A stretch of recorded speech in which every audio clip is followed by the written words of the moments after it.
this particular scenario, of course, requires a discussion. It's an enforcement of an award, no longer at the place of arbitration, but in your convention state. So it's a different court and quite different from setting aside an award. The grounds may be the same, but the discussion here, there are so many issues in this particular case. I think by now you realize. Firstly, first question is, who are parties to the arbitration agreement?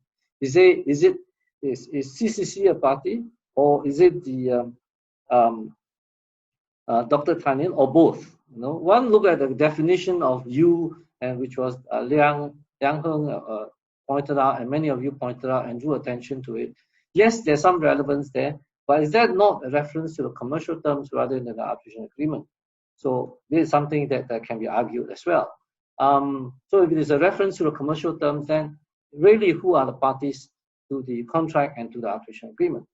If one has to separate the two, this may become even more complex. Of course, Dr. Tanyan can say that she is a third-party beneficiary as well, which was not brought up. That could be something that, because the contract might be entered, original contract has always been entered between CCCC and the PadelEx, because they had an agreement in the first place, and that's why shipments can use the account of CCCC with PadelEx, and this is quite usual.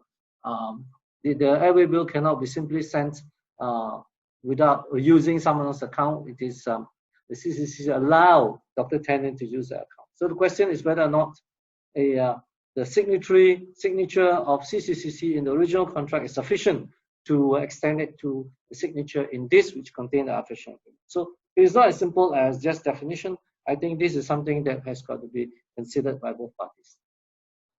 Then the next question: if one of them is wrong, either CCC is wrong or Tanyan is wrong, then there will be a misjoinder issue, and then one has to decide whether or not the court has to decide whether the misjoinder in this case is so fatal such that the procedure was not followed and the award refused enforcement.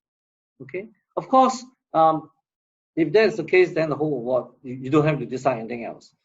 But for the purpose of exercise, you must consider all the other issues. For example, apart from misjoinder, there could possibly be misjoinder. There's also the place of arbitration. Where is the proper place of arbitration? Here, of course, the right appears to be given to PadelEx to determine where is the place of arbitration. But PadelEx did not do very much. They just simply disagree with the Thai arbitration and went to the court in Galveston to get an anti-suit injunction. So in the absence of agreement by the parties or nomination by PadelEx, then who else could decide? The Thai parties decided to go to Thailand, in which PadelEx had a place of business, and then went on to, of course, they subsequently shut down their operations. But at the time when they served the notice, they apparently had somebody that would represent them, so they had a place of business, and they started arbitration in Thailand. Assuming that Thailand is the proper place for arbitration, then one has to decide: is the court there, is the tribunal there constituted properly? Here is a case in which all the members of the tribunal are Thai nationals, and question is whether PadelEx was given the opportunity to nominate its arbitrator. And arguably, PadelEx could have nominated its arbitrator, but it chose not to. So it chose to be absent from the arbitration. As a result, the default appointing authority, in this case, Thai law, provides for the Thai Arbitration Institute because it's part of the judiciary. It's actually a court of the Thai judiciary, so I don't think there's a real issue there. Finally, what is more important apart from the arbitration agreement? We have to discuss: is this an award that is complete and enforceable? Okay, a lot of criticism has been raised against this award. That's why you are given the award, a copy of the award, to have a look. You see, the award addressed jurisdiction. The tribunal itself did not establish its own jurisdiction, did not explain how it obtained its jurisdiction.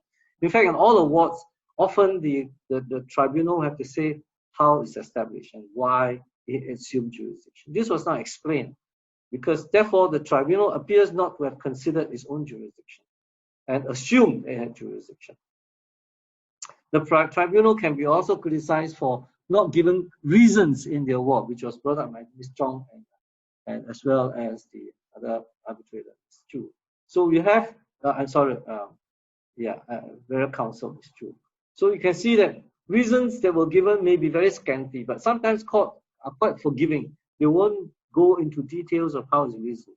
But then the logic must flow. When you read the arbitration award, you can criticize it for ordering costs against FedEx when the agreement itself says costs got to be borne equally. The agreement also talks about limitation on liability, that unless the damages were caused by willful misconduct or gross negligence. This was not even mentioned by the tribunal as to where there's a finding of willful misconduct or gross negligence. Otherwise, if absent willful misconduct or gross negligence, the limitation in the contract is that it can only be limited to 10%, 10 times the declared value. And 10 times the declared value, 0 times 10 is 0. So it may sound very unfair, yeah, but if those are the terms, the tribunal have to apply its mind to it and then say that it's unfair, and that's why it has come up to a different figure. But obviously, the tribunal did not take into consideration whether or not there was negligence. Negligence is not enough. It must be willful or gross negligence or willful misconduct, which is what the arbitration, the contract says. Did not explain how it came to the quantum of damages, and did not explain the interest. A lot of things were not explained. Yeah. The against this argument is that this is a court in Hong Kong enforcing an award, so it must take into consideration, is the court in danger of going into the merits of the case when it discusses and considers this thing. Here again, one has to take into what the court's attitude should be. Should the court's attitude be formalistic, like what Liang Heng said, or should it be really examine what are the grounds that should be taken into consideration? Are they such that as to render the award unenforceable?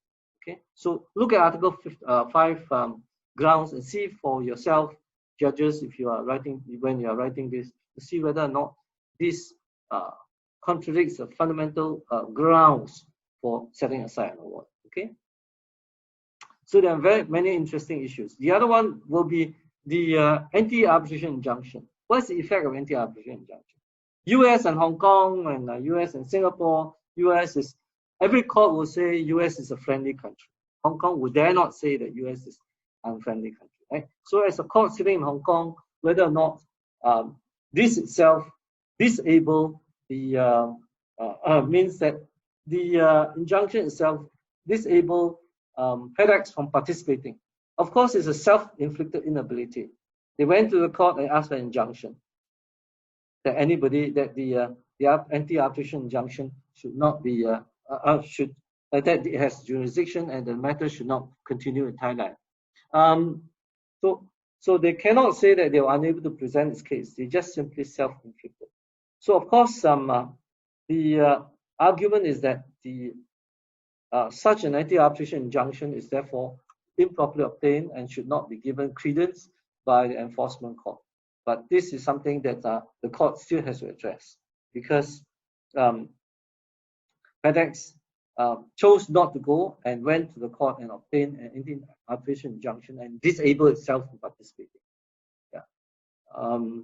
So they cannot say that they were unable to present this case because of the injunction. Okay. Costs of enforcement action, I think that is something that the tribunal has to, the court has to respond as to whether or not the $75,000 that they will make to pay in the US is recoverable. Look at the scope of the New York Convention. Does it allow you to enforce that amount? Is it within the terms of the award? If it is not, then you should not. So it's something that you have to consider as well. Okay. Finally, there's the discretion to enforce. Remember, even if there are grounds for refusing enforcement, the court can still enforce the award, depending on the attitude of the court and depending on the severity of the challenges raised against the award. All right. So isn't it an interesting case? I think it's an interesting case. It's also very coincidental that it's talking about a virus drug, and that is an antiviral vaccine that they are talking about. It sounds, when I read it again, I crafted this a few years ago and used it for a few times. And this morning when I read it again, I'm not talking about the COVID-19, but it's so close to it that it's so current. It seems so current. I wish it's true. I wish the story is true. And I mean, the transportation, FedEx is of course a very famous courier company. Yeah, you find the name familiar, then you can find something that sounds like it. The airway bill comes from there. The terms of conditions all come from there. So these are quite real scenarios. Okay, sometimes you ship something, you don't read the documents behind, and they have all these terms and conditions that adhere to your contract, and you find yourselves involved in a court case. And is this a consumer case? Arguably, it could well be. Is it unfair contract terms? Arguably, it could be. All this got to be considered by the court when it comes to enforcement. Because at the end of the day, you must satisfy yourself that it is an award that can withstand the scrutiny of the court under Article 5, okay, of the New York Convention. And that is so Hong Kong. I know you all make reference to the New York Convention, but don't forget you're sitting in Hong Kong, so at least mention the Hong Kong Arbitration Act and its relevant provisions. Okay. In the exam, the first question will be along these lines. It may not be enforcement, it may be setting aside, it may be challenging the arbitrator, whatever it may be, or make sure that you first ask yourself, where are you sitting? Where are you before? Which court are you before? Which arbitral tribunal? You may be before an arbitral tribunal, but you may be before a court. Ask yourself. Don't apply the wrong law. Okay? Don't use New York Convention for setting aside. You fail. Remember, if it's a setting aside application, don't use New York Convention, because New York Convention has nothing to do with setting aside. Okay? So make sure you use the right law. Apply your mind to it carefully, so don't get mixed up. The grounds may be the same, but the premise is different. The statutory basis or the legal basis is different. All right? Good. Pausing there. Any questions? Yes, Ms. Chong, you wanted to say something. Ms. Chong, yeah. Maggie. Professor, my point is all the response for the arguments of the opposing counsel. So yeah, maybe I could add that into my written submission. Sure. But if there's something new apart from what I mentioned, you can just bring it up again if you want now, so everybody can be edified. Sorry. It's just the public policy part. Yeah. Maybe I'm not sure whether we could mention the underlying of the doctrine of the unjust enrichment, or the underlying the authority of this whole part of the. Okay, unjust enrichment in what sense? That she's unjustly benefiting from this whole thing? Yeah. Or is undermine the business tort doctrine, like the remoteness did not considered by the tribunal, or the causation part not regarded by the tribunal. So if it was enforced, then the doctrine would be undermined. Okay. Might be. Yeah. Bear in mind also that unfair contract terms deal with consumer contracts. But here is a case in which true is consumer in one sense, but here it may also be in a consumer contract. Usually, you think that the consumer will be bullied.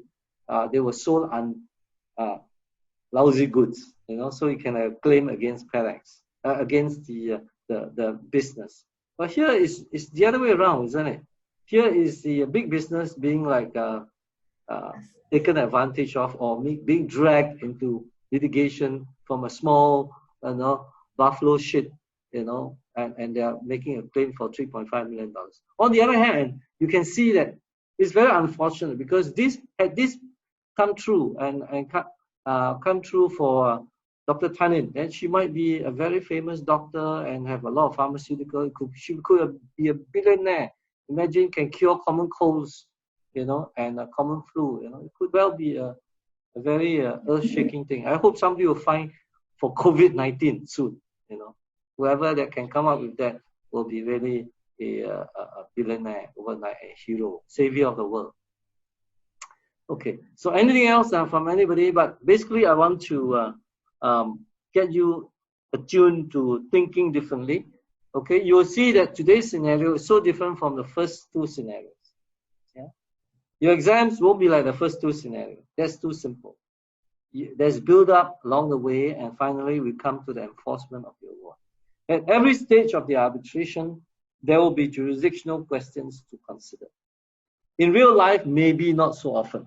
But in the exams, any scenario you're given, start with where's the arbitration agreement? Is there tribunal properly constituted? Sometimes very simple and because it's so clear that you, so long as you apply your mind, you have a tick on that jurisdiction. Always consider that.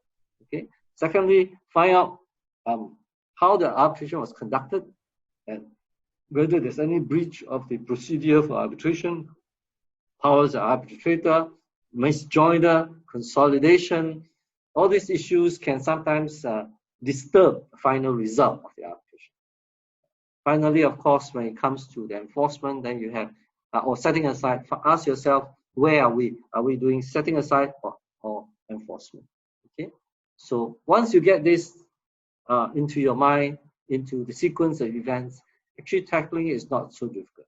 Just don't panic when you get exam questions. It sounds like very long document. Is wow, 2-3 pages of questions and facts.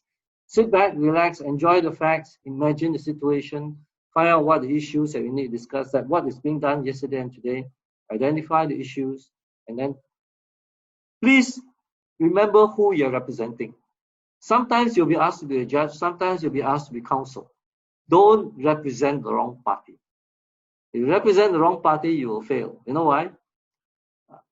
Because in a real life situation, you go to court and you speak on behalf of the other side, you'll be in trouble. So make sure you know who you're representing, okay? Look at the long question, look at the end of it. Who am I representing? Where is the court before? And then apply your mind to look at all the issues that you have, the principles you have learned. Okay, this deals with the first question. The second question exam, I have given you samples of past year exam, right? You will be able to find this in past exam papers in Luminous. Okay, have a look at them, see how go around, think about it in your mind. The second section is one thing we don't have an exercise for. I've given you 4 exercises so far in these 2 weeks, this week for question number 1. Yeah, the most representative will be of the questions will be something like today, and the one yesterday will be most representative, including the one on the one on enforcement award. I think UCO, that is also a past exam question. You know, so things along those lines. There'll be at least 3 main issues for you to discuss. Often there are more, like the PadelEx is plenty of things to discuss. Okay, so just take care. If you can't find 3 issues, then look carefully. There will be at least 3. Yeah.